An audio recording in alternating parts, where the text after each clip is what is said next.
ان آیات میں مسلمانوں کو اللہ تعالی کے راستے میں جہاد اور مالی قربانیاں کرنے پہ ابھارا گیا ہے، اور انہیں ان کمزوریوں سے بچنے کی تلقین کی گئی ہے جس کی وجہ سے بنی اسرائیل زوال کا شکار ہوئے۔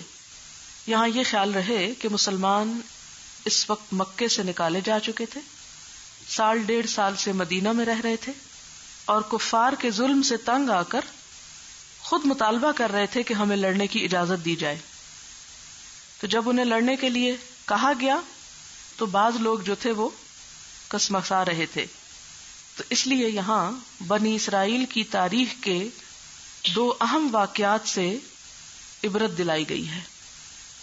پہلا واقعہ، الم تر الی الذین خرجوا من دیارہم، کیا تم نے دیکھا ان لوگوں کو جو اپنے گھروں سے نکلے تھے، گھروں سے نکل گئے، کیوں؟ وہم الوف، حالانکہ وہ ہزاروں کی تعداد میں تھے۔ نکلے کس لیے؟ حذر الموت، موت سے ڈر کے، موت کے ڈر سے نکل بھاگے۔ اب موت سے ڈرنا ان کے لیے فائدہ مند نہ ہوا، کیونکہ موت سے اگر کوئی بھاگتا ہے تو موت تو جہاں بھی انسان ہو وہاں آ جائے گی۔ فقال لهم اللہ موتوا، تو ان سے اللہ نے کہا مر جاؤ، ان کو مرنے کا حکم دے دیا۔ ثم احیاہم، پھر اللہ نے ان کو زندہ کیا۔ ان اللہ ذو فضل علی الناس، بے شک اللہ بڑے فضل والا ہے لوگوں پر، یعنی بہت فضل کرتا ہے لوگوں پر۔ ولکن اکثر الناس لا یشکرون، لیکن اکثر لوگ شکر نہیں کرتے۔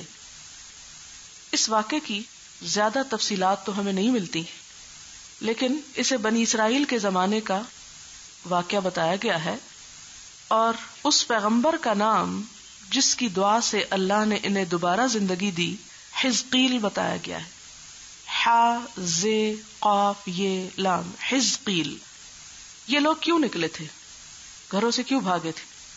کہا جاتا ہے کہ جہاد میں قتل ہونے کے ڈر سے، یا کسی وبائی بیماری، طاعون وغیرہ کے خوف سے اپنے گھروں سے نکل کھڑے ہوئے تاکہ موت سے بچ سکے۔ لیکن اللہ تعالیٰ نے انہیں مار کے یہ بتایا کہ تقدیر سے تم نہیں بچ سکتے۔ اور دوسری بات یہ کہ انسان کی آخری جائے پناہ اللہ کی ذات ہی ہے۔ اور تیسری بات یہ کہ اللہ تعالیٰ مارنے کے بعد دوبارہ زندہ کرنے پر بھی قادر ہے۔ تو مسلمانوں کو اس واقعے سے کیا سبق دیا جا رہا ہے؟ کہ جہاد سے جی مت چراؤ، موت اور زندگی تو اللہ کے ہاتھ میں ہے، موت کا تو وقت مقرر ہے، ضروری نہیں کہ تمہاری موت جہاد کرتے ہوئے ہی آئے گی۔ موت کا ڈر فائدہ نہیں دیتا، اور جنگ میں جانا موت کا سبب نہیں ہوتا، موت تو بستر پہ بھی آ جاتی ہے۔ اصل بات یہ کہ زندگی کے مارکے میں شکست سے ڈرنے کا نام ہی شکست ہے۔ جو شخص اس لیے کسی مقابلے میں نہ آئے کہ میں ہار جاؤں گا، وہ تو گھر بیٹھا ہی ہار گیا، وہ جیت سکتا ہے؟ کوئی شخص جو مقابلے میں نکلے نہ، اس کو آپ جیتا ہوا کہیں گے یا ہارا ہوا کہیں گے؟ ایک کھلاڑی ہے، وہ مقابلے میں حصہ لیتا ہے، جیت جاتا ہے یا ہار جاتا ہے۔ ایک یہ ہے وہ حصہ ہی نہیں لے رہا، کیوں؟ ڈر کے مارے۔ ڈر کیا ہے؟ میں جیت نہیں سکتا، وہ گیا ہی نہیں۔ ایسے شخص کو کبھی جیت مل سکتی؟ وہ جو چلا گیا اس کے لیے تو پھر بھی چانس ہے، آئیدر شکست یا فتح، لیکن جو گیا ہی نہیں اس کے مقدر میں تو ٹوٹل شکست ہے، اس کے لیے تو چانس بھی نہیں ہے کہ وہ کبھی جیتے گا۔ اب آپ دیکھیں کہ جنگ سے بھاگنا جو ہے وہ مسلمانوں کے لیے ممنوع ہے، گناہ کبیرہ ہے۔ ایسی افواہیں پھیلانے سے بھی منع کیا گیا کہ جس سے لوگوں کے اندر بزدلی پیدا ہوتی ہو۔ کہا جاتا ہے کہ طاعون کے ڈر سے بھاگے تھے۔ تو یہاں ایک اور بات یہ پتہ چلتی ہے کہ وبائی امراض جہاں پھیل جائیں ان کی طرف جانا منع ہے، لیکن جو وہاں موجود ہوں ان کو نکلنا منع ہے۔ کیوں؟ اس لیے کہ اگر کچھ لوگ وہاں سے بھاگنے لگیں گے تو جراثیم ساتھ لے کے اوروں کو بھی جا بیمار کریں گے، اور بھاگے گا کون؟ جو طاقتور ہوگا۔ جو کمزور ہوں گے وہ بےچارے وہیں مر جائیں گے، تو ان کے کفن دفن کا انتظام کون کرے گا؟ تو اس لیے کئی وجوہات کی بنا پر ایسا علاقہ جہاں کوئی وبائی مرض پھیل جائے تو وہاں سے نکلنے کو منع کیا گیا، خصوصاً طاعون۔ حضرت عمر نے شام کے ملک جانے کا ارادہ کیا تو پتہ چلا کہ وہاں طاعون پھیلا ہوا ہے، آپ نے صحابہ سے مشورہ کیا کہ کیا کیا جائے، جائیں یا نہ جائیں؟ تو حضرت عبد الرحمن بن عوف نے کہا کہ آپ صلی اللہ علیہ وسلم نے فرمایا ہے کہ یہ ایک عذاب ہے، یعنی طاعون ایک عذاب ہے جس سے بعض امتوں کو ہلاک کیا گیا تھا، پھر اس کا کچھ حصہ بچ گیا، اب اس کا حال یہ کہ کبھی چلا جاتا کبھی آ جاتا ہے، یعنی کبھی کسی قوم میں کبھی کہیں پھوٹ پڑتا ہے۔ تو جو شخص یہ سنے کہ فلاں خطہ زمین میں یہ عذاب آیا ہوا ہے تو اس کو چاہیے کہ اس خطہ زمین میں نہ جائے، اور جو شخص اس خطے میں موجود ہو تو وہ وہاں سے نہ نکلے۔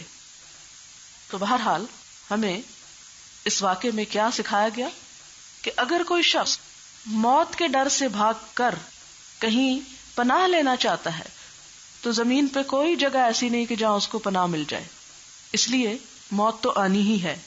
جن لوگوں کی موت اللہ کے راستے میں آ جاتی ہے، میدان جنگ میں آ جاتی ہے، وہ شہادت پاتے ہیں، وہ تو ہمیشہ کے لیے موت سے بے نیاز ہو جاتے ہیں، وہ موت کو ہرا جاتے ہیں، کیونکہ وہ خود مرتے نہیں ہیں، مر کر بھی وہ زندہ رہتے ہیں۔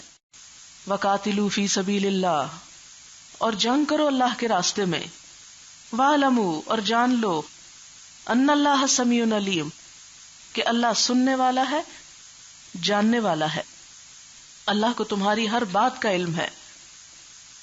مَنْ ذَا الَّذِي يُقْرِضُ اللَّهَ قَرْضًا حَسَنًا، جانی قربانیوں کے ساتھ اللہ کے راستے میں مال کی قربانی بھی دو۔ قرض حسن، قرض حسن سے مراد وہ انفاق ہے، وہ مال خرچ کرنا ہے جو خدا کے دین کے راستے میں کیا جائے۔ یہ انفاق خالصتاً اللہ کے لیے ہوتا ہے، جس میں کوئی دوسرا مفاد نہیں ہوتا، اس لیے اس کو قرض حسنہ کہا گیا۔ یعنی عام روپیہ پیسہ خرچ کرنا قرض حسنہ نہیں۔ قرض حسنہ کیا ہے؟ وہ مال جو خالصتاً دین کی خدمت کے لیے خرچ کیا جائے، دین کے فائدے کے لیے خرچ کیا جائے، مثلا دین کی تبلیغ کے لیے، تعلیم کے لیے، جہاد کے لیے۔ اس کو اللہ تعالیٰ اپنے اوپر کیا سمجھتے ہیں؟ قرض، کیونکہ ہم اپنی دنیا کے مفاد کے لیے تو نہیں خرچ کر رہے ہوتے، اللہ کے دین کے فائدے کے لیے کر رہے ہیں نا، اس لیے اسے اللہ تعالیٰ اپنے اوپر قرض سمجھتے ہیں۔ تو فرمایا مَنْ ذَا الَّذِي يُقْرِضُ اللَّهَ قَرْضًا حَسَنًا، کون ہے جو قرض دے گا اللہ کو قرض حسنہ، فَيُضَاعِفَهُ لَهُ أَضْعَافًا كَثِيرًا، وہ بڑھا دے گا اس کو، اس کے لیے کئی گنا، اسے کئی گنا بڑھا دے گا۔ ضعفن سے ہے، ضاد عین فے، دگنا ہونا، دو چند ہونا، یعنی زیادہ ہونا، اور اضعافن کئی گنا، کثیرتن بہت سے۔ تیسرے پارے میں بھی ہے کہ ایک دانہ 700 دانے بن جاتا ہے، وہاں بھی وہ فی سبیل اللہ مال خرچ کرنے کا اجر بتایا گیا۔ اور بعض اوقات تو یہ اجر اتنا بڑھ جاتا ہے کہ جیسے ایک انسان نے خزانے کا منہ کھولا اور کبھی بند ہی نہیں کیا۔ اور جیسا کہ حدیث میں بھی آتا ہے کہ جب کوئی اللہ کی راہ میں ایک لقمہ بھی دیتا ہے، اللہ تعالیٰ اس کو اس طرح پرورش دیتے ہیں جیسے کوئی اپنے گھوڑے کے بچے کو پرورش کرتا ہے، اور ایک لقمہ جبل احد کے برابر ہو جاتا ہے۔ اتنا زیادہ گناہ اللہ تعالیٰ بڑھا دیتے، کہاں پہاڑ احد کا اور کہاں ایک لقمہ۔ اور حقیقت ہے کہ جہاد میں اور دین کے پھیلانے میں ہی ہماری زندگی اور عزت ہے۔ آج آپ دیکھیں یہ کام ہمیں کرنا چاہیے تھا، لیکن یہ کرسچن مشنریز کر رہے ہیں۔ آپ کو پتا ہے کہ وہ اپنے سارے فنڈز جمع کر کے اس کام میں لگا رہے ہیں۔ مجھے خود اتفاق ہوا جب میں پڑھ رہی تھی، وہاں پی ایچ ڈی کر رہی تھی، تو اکا دکا ایسے مشنری سے کوئی ملاقات ہو جاتی تھی، اور ایک تو باقاعدہ ہمارا پیچھا نہیں چھوڑتی تھی، ایک مشنری ہر وقت کسی نہ کسی بہانے ہمارے ساتھ ضرور لگ جاتی۔ اسی طرح ایک لڑکا تھا، وہ بھی خصوصی طور پہ ہم پہ تبلیغ کرنے کے لیے آتا تھا۔ اس کو پتا تھا یہ ریلیجسلی کمیٹڈ لوگ ہیں، اگر یہ ہمارے ہو جائیں تو کتنا فائدہ ہو، تو اس لیے دیکھ بھال کے نشانہ لگاتے ہیں تاکہ زیادہ فائدے حاصل ہو سکے۔ بہرحال تو ایسی کئی کرسچن لڑکیاں صرف اس لیے کام کرتی ہیں اور اوور ٹائم لگاتی ہیں کہ پیسے جمع کریں اور پھر مختلف ملکوں میں جا کے تبلیغ کر سکیں۔ ان کی زندگی میں پیسہ کمانے کا مقصد ہی صرف یہ ہوتا ہے کہ وہ کرسچینٹی کی تبلیغ کر سکے۔ ذرا بتائیں میرے اور آپ کی زندگی میں سے کتنے لوگوں کی زندگی کا مقصد یہ ہے کہ وہ پیسے اس لیے کمائے، جمع کرے تاکہ وہ جا کے تبلیغ کر سکے۔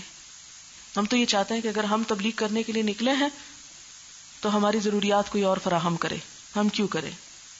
گویا ہم دوسروں پر احسان کر رہے ہیں، حالانکہ یہ کام جب ہم اللہ کے لیے کر رہے ہیں تو یہ تو احسان اللہ پر ہے۔